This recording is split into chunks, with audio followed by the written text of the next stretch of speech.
So today we're going to dive into something I think we've all felt at some point, this idea that you just can't outrun a memory. We're going to break down how a set of lyrics really captures that haunting experience, and it reveals why sometimes a change of scenery can actually make the past feel even closer. I mean, have you ever had that feeling, that deep down urge to just pack a bag, go somewhere completely new, and hit the reset button on your life? It's this powerful belief that if you can just change your physical space, you can change your internal one too. But does it really work like that? And boom, right there, that's the gut punch. This one line just lays out the entire conflict. The plan has already failed, right from the get-go. The escape isn't an escape at all. So what exactly was the plan in the first place? Okay, so the plan, on paper, was pretty straightforward. Escape, get away, flee to this huge, desolate desert canyon. The goal was to use the sheer emptiness of the place to carve out some emotional space, to find some peace and finally let this painful memory start to fade away. But here's the massive, cruel irony. The one place that was chosen for its promise of freedom becomes the total opposite. It's not a sanctuary, it's an echo chamber. The quiet doesn't bring peace, it just makes the silence left by that person's absence even louder, turning this wide-open space into a jail cell of memories. And this is where things get really fascinating.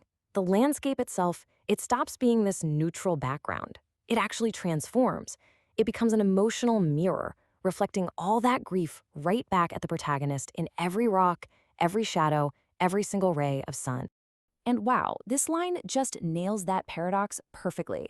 I mean, how can you feel caged in when you're surrounded by one of the biggest, most open spaces you can imagine? It's because the cage isn't physical. The bars are made of memories.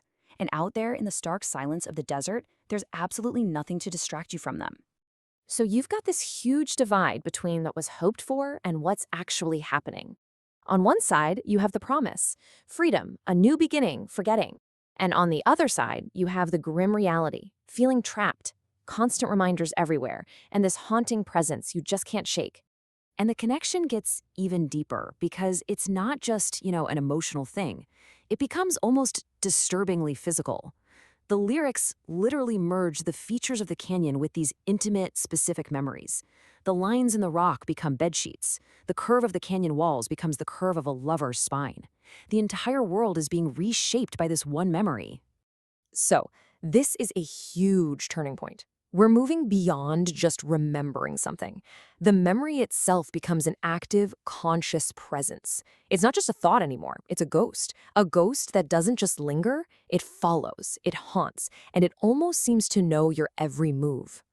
I mean, how chilling is that line? This idea that no matter how far you run or how fast you go, the memory, the ghost, is already there waiting for you.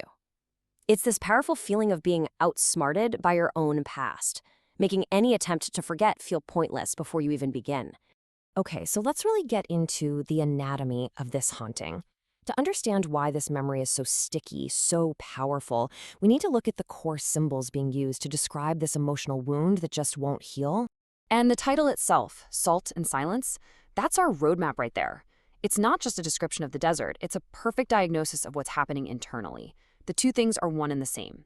The external world is a mirror for this internal wasteland of grief.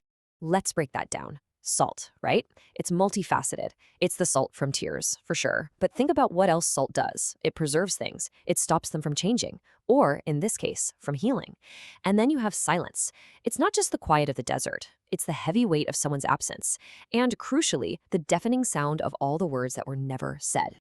So you have to ask, right? What caused this wound to be so deep in the first place? The way the haunting feels is directly connected to how the relationship ended. So, how did it all fall apart? And we get our answer in this just devastatingly precise line. This wasn't a slow fizzle. It wasn't a mutual decision. It was a natural disaster. Sudden, traumatic, and it left nothing behind.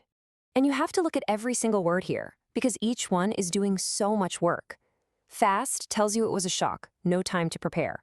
Loud suggests it was this traumatic, overwhelming experience, not some quiet goodbye.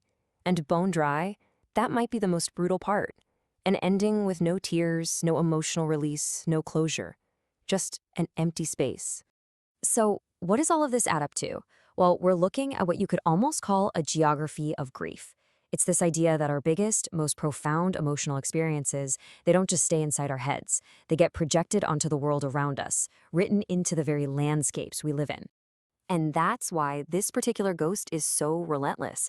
It's not just being fed by the pain of what happened, but by the aching void of what didn't happen. The lack of closure, the conversations that were never had, that's the fuel that keeps this haunting going strong. And this final lyric just brings it all home.